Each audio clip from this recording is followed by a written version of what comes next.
Está Juan Pablo en línea. Juan, ¿nos estás escuchando? Hola, ¿cómo les va? Atentamente, sí, ¿cómo andan? ¿Cómo está Juan Hola, Pablo? Juan. Perdón por este desliz que tuvimos de charla y te hicimos ahí esperar, pero podías también meterte a No, charlar.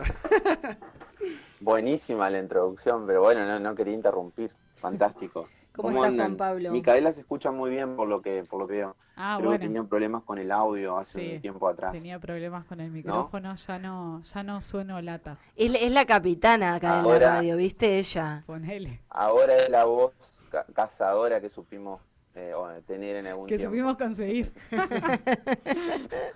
Bueno, Juan Pablo, contanos, ¿por dónde andás? Yo estoy en mi casa en este momento, en Sauce Montrul. En Sauce ¿Se Montrul. ubican donde Qué es? lindo, sí me encanta Sauce Montrul. Hermoso. Sí, es re lindo, re tranqui. Bueno, Cerca del autódromo, pero sin auto. ¿Hay humo por allá ahora o por no? suerte, esto es bueno de la cuarentena, ¿En ¿no? Ya no se escuchan los ruidos del autódromo. No, se escucha un ruido de la ruta, pero bueno. Es ¿Cómo lo que está el tenemos. humo en Sauce Montrul? Ayer había mucho, hoy no se ve nada. Ajá. ¿Vos decís por el humo del Delta o por el Sí, humo por el humo del de delta, de la las quema de quemas. más que Sí. hubo hace poquito? Ah, bien. Bien. Bueno, para quien no lo conozcan, Juan Pablo Enríquez es contador recibido en la Universidad Nacional de Entre Ríos. Fue de esas personas que cayó en la universidad pública, como todos nosotros.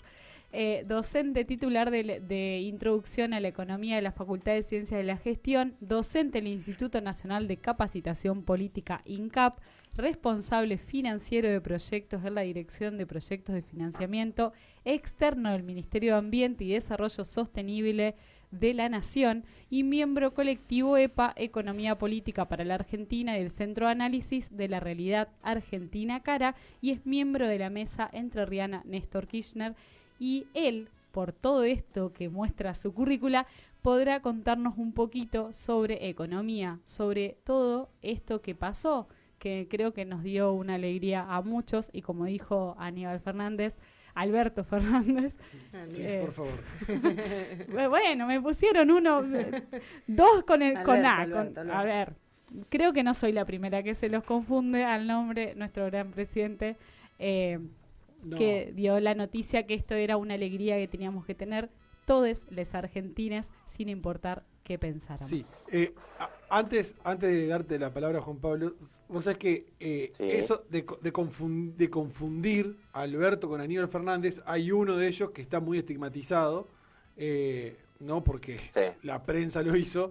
Fue una estrategia de la oposición también, de hacer confundir a la gente común. Soy parte de lo que quiso hacer la oposición. Te confundiste. Así que Te perdón, Juan. comiste el discurso, Micaela. Perdón, No, Juan, por favor. perdón, Juan Pablo. Volviendo al tema. Nosotros queremos que nos cuente, Juanpi, bueno, esto del pago de la renegociación, en realidad, de la deuda externa, y que lo expliques de cierta manera que podamos comprenderlo todos, lo que no, tenemos todas esas maestrías, esas cosas que sí tenés tú. No tengo maestría. No, bueno, primero agradecerles este rato de tarde. Veo que están haciendo un gran programa de radio por todas partes, por todas las redes sociales. La verdad que es un sacrificio y está buenísimo que existan muchas voces que traten de generar un sentido común popular en un ámbito totalmente cooptado por el poder hegemónico de los medios, ¿no? Así que felicitarlos y felicitarlas Gracias. por esa actividad. Después, sí, como bien decía Micaela y Fefo, ayer Alberto se lo veía muy contento, Alberto y no Aníbal, Ay, en sí, por función favor, el tío Beto, el de tío este Beto. logro que hemos alcanzado. Hoy al mediodía todo el equipo de gabinete estuvo felicitando a Martín Guzmán, que de alguna manera es el gran hacedor técnico, político, de alguna forma también, de esta estrategia. Debemos recordar que Martín Guzmán es un egresado también de la universidad pública, viene de una familia de los sectores populares, de clase trabajadora, que tuvo la posibilidad por sus buenos promedios de ir a Estados Unidos y formarse con grandes economistas, como es el caso de Joseph Stiglitz. En ese sentido, es importante recalcar la importancia que ha tenido Martín Guzmán en este tiempo, porque no es menor su tarea a lo largo de la renegociación. Argentina ayer entró en un ámbito de acuerdo con los 21 tenedores bonistas, conformaban una deuda de 66.300 millones de dólares. En ese punto tenemos que recordar que esa deuda tiene litigio a nivel internacional, ¿sí?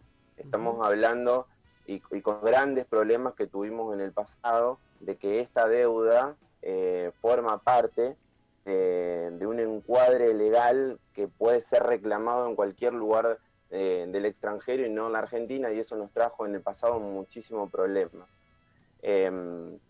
Además, lo que se logró ayer en el acuerdo que se hizo con los bonistas fue una reducción de la tasa del 7% al 3%, lo cual a la Argentina le estaría trayendo un gran avance en materia de oxígeno financiero para poder afrontar otro tipo de gastos. La Argentina de aquí al 2024 no va a tener grandes obligaciones que hacer frente con este tipo de deuda, solamente 4.500 millones. Estábamos hablando de que íbamos a tener que pagar más de 40.000 millones de dólares en solamente 4 años. Esto le permite al Estado Nacional poder utilizar presupuesto para poder afrontar otras partidas que son de gran importancia para el desenvolvimiento del Estado Nacional en los próximos 4 años. Estamos hablando de partidas que tengan que ver con educación, con acción social, con cultura, con educación, con acciones de ciencia y tecnología. Para que ustedes tengan una idea, cuando arrancó el gobierno de Macri se destinaba el 5% del total presupuestario para servicios de deuda externa. Cuando culminó el gobierno de Macri, se destinaba el 21%. Esa diferencia de aumento de servicios de deuda fue lo que se sacó a otros sectores de la economía que muchísima necesidad tenían. Y obviamente que ahora en esta etapa de pandemia que va a dejar al mundo destruido en todos los órdenes, sobre todo en términos de tejido social, la utilización de recursos es fundamental para poder de alguna manera reconstruir cada uno de los estados. Argentina no solamente venía con un estado totalmente endeudado, sino que además de eso, pobre Alberto y pobre Cristina, se le suma el efecto de la pandemia. Pero es una gran noticia esta, como para empezar a reconstruir la nación en función de todo lo que nos queda, ¿no? Porque ahora viene la negociación con el Fondo Monetario Internacional, que son 44.000 millones de dólares que hay que afrontar. Suena un montón. O sea, para decirlo, digo, en términos un poco más simple, escuchaba por ahí y viendo ayer una de las filminas de la conferencia de prensa que dio nuestro ministro de Economía de la Nación, es como que pateamos un poco la deuda a pagar más adelante, permitiendo un tipo de crecimiento para poder afrontar estos gastos, y a su vez nos sacamos como una mochila o nos sacamos un peso porque hubo un descuento considerable en los intereses de deuda. Exactamente, nos estamos ahorrando alrededor de 37.000 millones de dólares. Eso por la reducción en la tasa de interés. Pero acá lo más importante que estamos obteniendo es tiempo. Es tiempo para poder crecer. Porque como bien decía Néstor Kirchner, después de la renegociación de la deuda, acá hay una cuestión de ideología económica también y política. Nosotros necesitamos crecer para poder pagar y no ajustar para poder pagar, como era el mecanismo que utilizó Cambiemos. Ajustábamos y obviamente se comprime el mercado interno, se destruye la economía, se destruye la industria y no se genera ningún tipo de divisa para poder afrontar las obligaciones externas. Esa es la mecánica un poco que también inculca el Fondo Monetario Internacional, pero que tiene que ver con otra cuestión, con la deuda como herramienta de dominación que utilizan los sectores ligados al poder económico internacional con los países periféricos como la Argentina y como gran parte de los países latinoamericanos. En este momento Ecuador también está haciendo renegociación con sus acreedores y está llegando a un valor de 59 dólares cada 100 de valor nominal. Recordemos que nosotros llegamos a una renegociación de casi 55 dólares cada 100 de valor nominal, con lo cual sería un gran acuerdo. Y también debemos recordar que cuando comenzó esta negociación en febrero, los acreedores, los bonistas, pedían 92 dólares. cada 100 de valor nominal, y Argentina ofreció 40, es decir, que quien mayor sacrificio hizo desde el inicio hasta el cierre de la negociación fueron los bonistas. Digo porque por ahí en algunos sectores del establishment mediático siempre se trata de instalar como que Argentina fue resignando un montón de cosas. Y lo que plantea muy bien el ministro Guzmán es la sostenibilidad de la deuda. Argentina no está en condiciones de hacer sufrir más a su población, que no solamente padeció los 4 años de Cambiemos, sino que viene pasándola muy mal en este momento por el efecto de la pandemia, sino que necesitamos de una vez por todas comenzar esa senda de crecimiento que nos permita no solamente pagar las obligaciones internacionales, sino también y sobre todo generar ese marco de producción y de dignidad para los 45 millones de habitantes que tiene el país. Así es, y la verdad, Juan, buenísimo todo lo que dijiste. Y con respecto a agregar una pequeña cosa a Ecuador, que fue muchos de los medios de comunicación querían como hacer una comparación y desvalorizar lo que se había llegado al acuerdo nuestro de Argentina de la mano de Martín Guzmán, es que Ecuador perdió su soberanía económica. Ecuador desde los 90 perdió su moneda y está dolarizada, entonces hay que saber un poco ir más allá de que nosotros, a pesar de toda la crisis que hemos tenido, jamás perdimos nuestra soberanía económica. Yo he escuchado mucha gente, sobre todo gente un poco, gente más grande que nuestra franja generacional. Sí, en la cual dice que una pena que nos hayamos dolarizado. Ay, o sea, tiene ese mensaje incorporado. Sí, no te vayas mucho más. Yo, personas de nuestras edades, he escuchado decir que qué lástima que no estamos dolarizados. Juan, yo te quería preguntar con respecto a si Argentina... ¿Puedo hacer una pequeña postilla sobre eso? Claro que sí, para eso estás, Juan, para eso estás invitado y muchas gracias por hacerlo. No, está bien. No sé si recuerdan ustedes, en el año 2003, uno de los candidatos que estuvo a punto de llegar a la segunda vuelta es el economista Ricardo López Murphy, que proponía la dolarización de la economía argentina. Lo que le pasó a Ecuador en su momento, Ecuador aún ni con los gobiernos populares de Correa pudo salir de esa situación, que es lo peor que te puede pasar, la dolarización de la economía. Si bien nosotros tenemos un sentido común dolarizado, que eso sería otra cuestión, pero es como que todo hablamos en términos de dólar. Y creo que lo que viene planteando Guzmán en esta gestión es empezar a pacificar un poco la economía, que la gente comience a creer más en el peso y no siempre tienda al dólar ante cualquier situación. Obviamente que gran parte de la población, ante esta situación de vaivenes económicos, financieros, acude al dólar. Fíjense que el mes pasado hubo 4 millones de argentinos que compraron los 200 dólares que te permite a través de la restricción. Estamos hablando de 8.000 millones de dólares, que es un agujero negro gigantesco para el país. Y mucha gente hace negocios con eso, pequeños negocios que hace con una diferencia entre el mercado legal y el mercado ilegal. En ese sentido, el Estado también tiene que tapar ese tipo de agujeros, seguramente poner una restricción un poco más fuerte para evitar esa sangría de dólares, pero también tenemos un punto fundamental.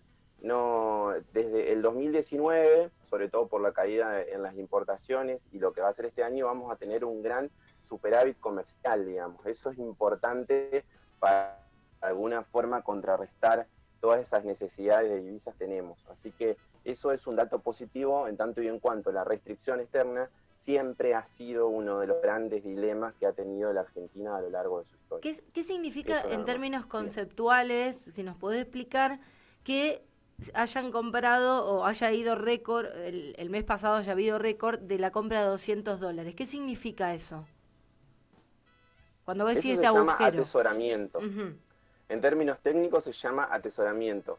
En muchos casos esa gente va al banco, o en todo caso lo hacemos vía home banking, y se compran los 200 dólares que están permitidos desde mediados del año pasado, cuando el gobierno de Mauricio Macri puso un cepo, porque de lo contrario se iba el dólar por las nubes. Entonces, ante unas situaciones de desavenencias económico-financieras, tuvieron que poner un cepo porque era imposible de sostener la economía. Bueno, ese cepo que hoy está permitiendo que las personas físicas compren hasta $200 mensuales, generó que 4 millones de argentinos lo hagan durante el mes pasado. En un mes hubo un crecimiento del doble, de 2 millones a 4 millones.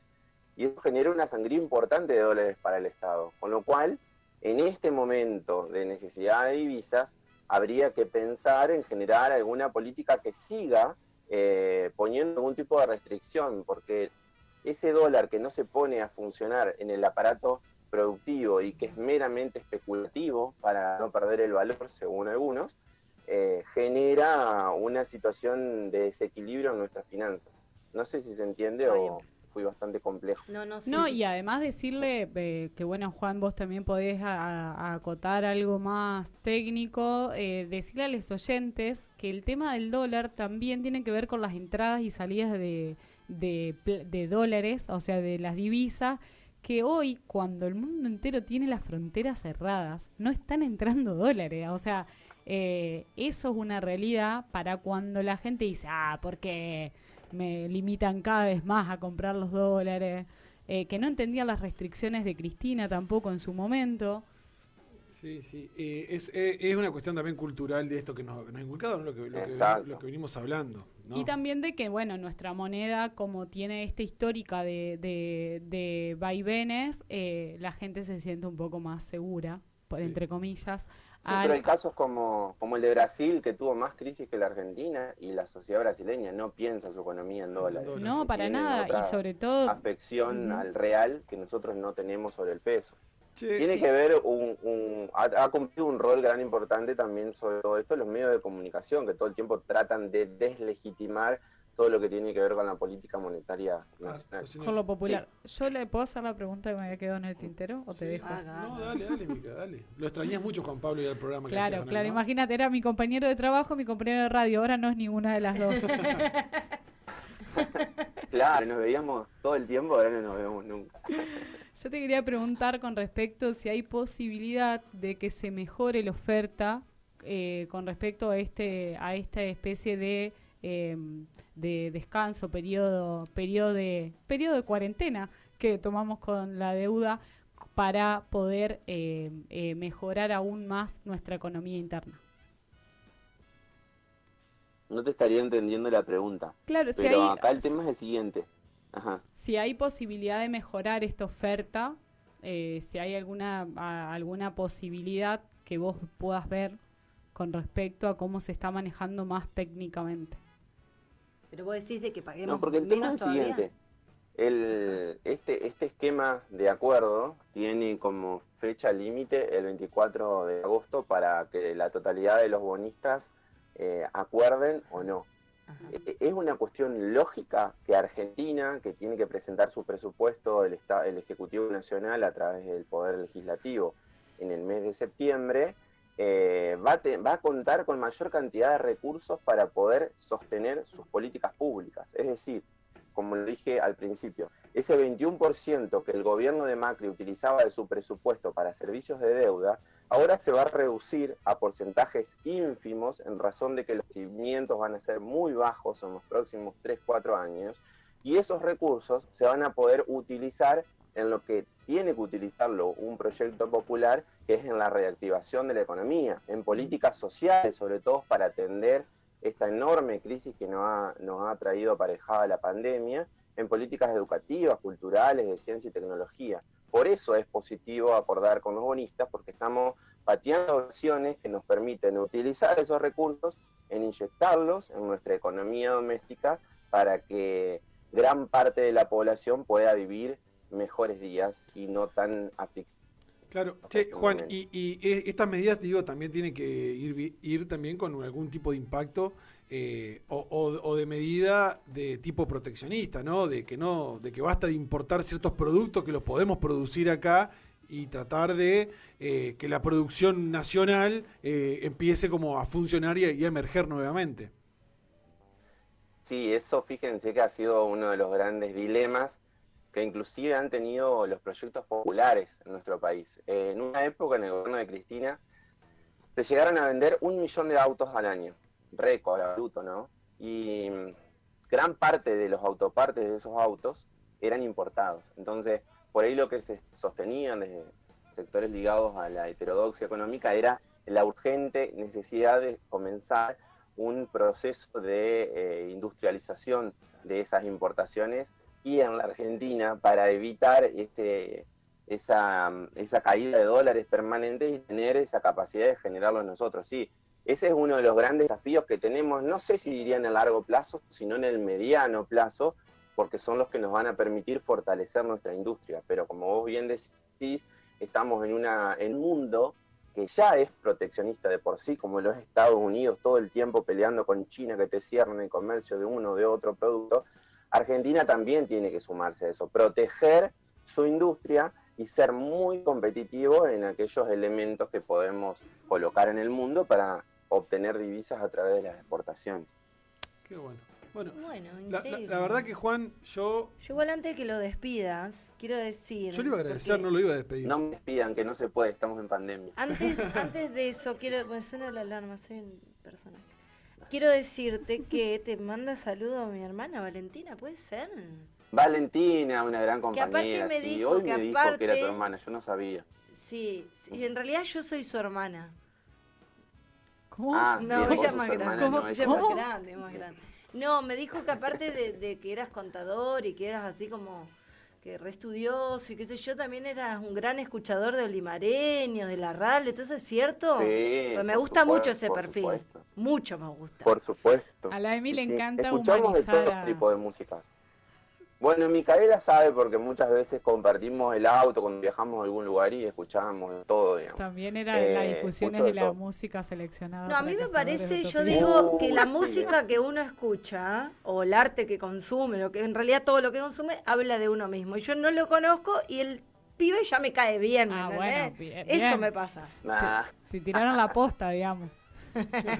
Bueno, No, te lo que mandamos va pasando Ajá, con uno que a medida que va entrando en años, yo tengo 39, como que va adquiriendo otro tipo de cultura y sobre todo lo musical. Cuando somos jóvenes, a la mayoría, por ejemplo, no nos gusta el tango. Cuando vamos entrando en años, nos encanta el tango, el polaco Goyeneche y demás. Bueno, lo mismo pasa con mucha música ligada al folclore. Sí. No sé si les pasó a ustedes. Sí, bueno, por lo igual menos en mi nosotros somos experiencia, y veo que generaciones de mucha rock gente- nacional, o sea, fuerte. Ahora las generaciones escuchan, estas nuevas Yo generaciones. tengo escuchan otras un cosas. padre santiagueño, Claro. digamos que la chacarera para mí fue como una cosa desde la cuna. Bueno, Juanpi, te mandamos un abrazo muy grande y te agradecemos un montón por iluminarnos en esta temática que manejamos bastante poco. Para. Bueno, gracias a ustedes.